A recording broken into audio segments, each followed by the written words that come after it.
Chapter 4. More Trouble for Anne. I think I'll ask the new vicar, Mr. Allen, and his wife to tea on Wednesday, said Marilla one day. Oh, yes, please do, cried Anne excitedly. Mrs. Allen is young and beautiful and has a very sweet smile. Can I make a cake for tea? Say yes, Marilla. Marilla agreed, and for the next few days, Anne planned what she would put in her cake. I do hope it's going to be a good one, she told Diana. Sometimes I forget to put in the right things. You made a very good one last week, said her friend. I'm sure it'll be all right. On Wednesday, the tea party started very well. These are very good cakes, Miss Cuthbert, Mrs. Allen said to Marilla. You have been busy. Anne made this one specially for you, Mrs. Allen, replied Marilla. Oh, well, I must try some, laughed the vicar's wife. But after the first mouthful, there was a very strange look on her face. Is anything wrong? asked Marilla. She ate a piece of Anne's cake herself. Oh, Anne, what have you put in this cake? She cried. Isn't it all right? asked Anne, her face red. All right. It's horrible. Don't try to eat any more, Mrs. Allen. Anne, you've put my medicine in this cake. Oh, I didn't know. It was white and in a bottle. I thought it was milk, sobbed Anne. She ran upstairs and fell on her bed, crying loudly. But later that evening, when Mr. and Mrs. Allen went home, Marilla came to talk to her. Oh, Marilla, cried Anne. Everybody in Avonlea will laugh at me for putting medicine in a cake. Marilla smiled and touched Anne's hot face. No, they won't, Anne. Mrs. Allen wasn't angry, you know. She said it was very kind of you to make her a cake, and she's asked you to tea at her house. Oh, so she's forgiven me? She is nice, isn't she? said Anne thankfully. Why do I get into trouble like this? Perhaps I won't make any mistakes tomorrow. Marilla shook her head, still smiling. You'll think of something, Anne. You're very good at making mistakes. Spring came with its bright green leaves and early flowers. One April evening, Marilla came home late after visiting friends. She found the kitchen empty and no supper on the table. Where's Anne? She thought crossly. I told her to get the supper ready. She hurried upstairs to Anne's room and found the girl sobbing on her bed.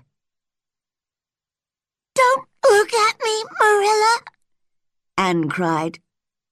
I know I'm bad. I know I am. What is the matter? asked Marilla. Are you ill? Oh, Marilla, I just want to die. Look at my hair. And Marilla saw that Anne's long, thick red hair was now a horrible, dark green. Oh, Anne, she said, what have you done now? I bought a bottle of something special from a man who came to the door. He said it would change my hair from red to black. Oh, I know it was stupid of me, but what shall I do? They washed Anne's hair again and again, but it was still green. Anne stayed at home for a week, saw nobody, and washed her hair every day. But at the end of the week, Marilla said, "I'm sorry, Anne. We'll have to cut it all off. You can't go to school with green hair." Anne had to agree. Perhaps this will teach me not to think about being beautiful, she said sadly. Everybody was surprised to see Anne with very short hair, but no one learned the secret. And some weeks later, there were some new, darker red curls, which pleased Anne very much. That summer, Anne and her friends often played in an old boat on the river. Today, let's imagine that I'm a prisoner, and I'm escaping from prison by boat, said Anne. I'll hide in the boat, and the river will carry it down to the bridge. You're my family, and you must meet me at the bridge. The other girls agreed, so Anne got into the boat and hid under some coats. Her friends pushed the boat off down the river and ran across the fields to get round to the bridge. For a few minutes, the prisoner enjoyed the game, but then she suddenly felt wet and sat up. Water was coming in very fast through a hole in the bottom of the boat. Luckily, there were some trees by the river, and Anne saw a low branch over the water. She jumped up and caught the branch. The boat went on without her, and a few seconds later went down under the water. Her friends on the bridge saw the boat, but they did not see Anne under the tree. Oh, Anne's dead! The boat's gone down and she's in the river! They screamed, and ran back to the village for help. Poor Anne could not move. She held on, but her arms were getting tired, and she knew that she would fall in a minute. Suddenly, there was Gilbert Blythe in his boat. "Anne Shirley?" he cried. "What are you doing there?"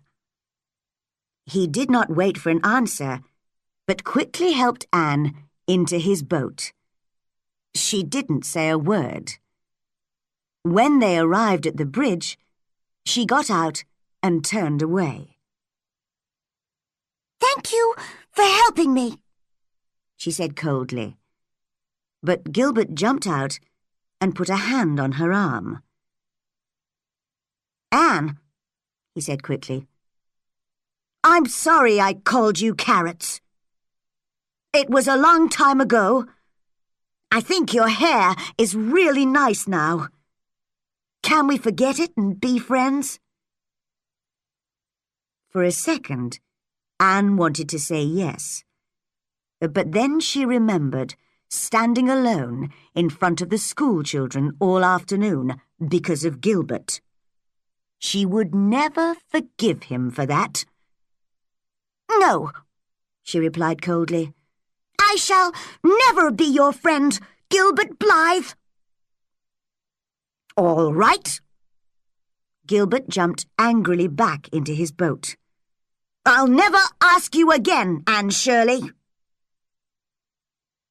Anne walked home with her head held high, but she felt strangely sad and wanted to cry.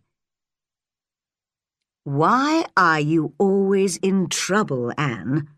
asked Marilla, when she heard about Anne's adventure. "Well, I think I'm learning, Marilla," answered Anne. "I learn from my mistakes, and after today, I won't use my imagination so much. I don't think Avonlea is the right place for imagination." "No, it isn't," agreed Marilla, a little crossly. When she went out, Matthew, who was sitting quietly in his corner, whispered to Anne, "Keep a little imagination, Anne. Not too much, of course. Just a little."